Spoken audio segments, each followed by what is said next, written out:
ಬುಧವಾರ ಎಚ್.ಡಿ. ಕುಮಾರಸ್ವಾಮಿ ನೇತೃತ್ವದಲ್ಲಿ ನೂತನ ಸರ್ಕಾರ ಅಸ್ತಿತ್ವಕ್ಕೆ ಬರಲಿದೆ. ಆದರೆ ಅದಕ್ಕೂ ಮುನ್ನವೇ ಸಂಪುಟ ರಚನೆ ಸಂಕಟ ಎದುರಾಗಿದೆ. ಅಧಿಕಾರ ಹಂಚಿಕೆ ವಿಚಾರದಲ್ಲಿ ಜೆಡಿಎಸ್ ಮತ್ತು ಕಾಂಗ್ರೆಸ್ ನಡುವೆ ಒಮ್ಮತ ಮೂಡಿಲ್ಲ. ಮೊದಲು ಬೇಷರತ್ ಬೆಂಬಲ ಘೋಷಿಸಿದ್ದ ಕಾಂಗ್ರೆಸ್ ಇದೀಗ ಮೆಲ್ಲಗೆ ಷರತ್ತುಗಳನ್ನು ಒಡ್ಡೋದಕ್ಕೆ ಮುಂದಾಗ್ತಾ ಇದೆ.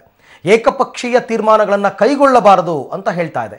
ಇನ್ನು ಎಷ್ಟು ಡಿಸಿಎಂ ಸ್ಥಾನ ಸೃಷ್ಟಿಸಬೇಕು, ಒಂದೋ ಎರಡೋ, ಕಾಂಗ್ರೆಸ್ನವರಿಗೆ ಯಾವ ಖಾತೆಗಳನ್ನು ನೀಡಬೇಕು, ಎಷ್ಟು ಸಚಿವ ಸ್ಥಾನಗಳನ್ನು ನೀಡಬೇಕು ಎಂಬ ಬಗ್ಗೆ ಉಭಯ ಪಕ್ಷಗಳು ಅಂತಿಮ ತೀರ್ಮಾನಕ್ಕೆ ಬಂದಿಲ್ಲ.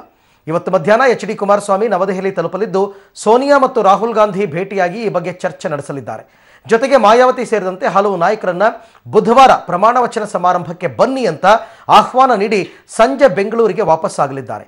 ಈ ನಡುವೆ ಇವತ್ತು ದೆಹಲಿಗೆ ಹೊರಟಿದ್ದ ಪರಮೇಶ್ವರ್ ಮತ್ತು ಇತರ ನಾಯಕರಿಗೆ ಸರ್ಕಾರ ಅಸ್ತಿತ್ವಕ್ಕೆ ಬರೋವರೆಗೂ ನೀವು ಇಲ್ಲಿಗೆ ಬರಲೇಬೇಡಿ ಅಂತ ಹೈಕಮಾಂಡ್ ಸೂಚನೆ ನೀಡಿದೆ. ಹೀಗಾಗಿ ಕೈ ನಾಯಕರ ದೆಹಲಿ ಯಾತ್ರೆ ರದ್ದಾಗಿದೆ.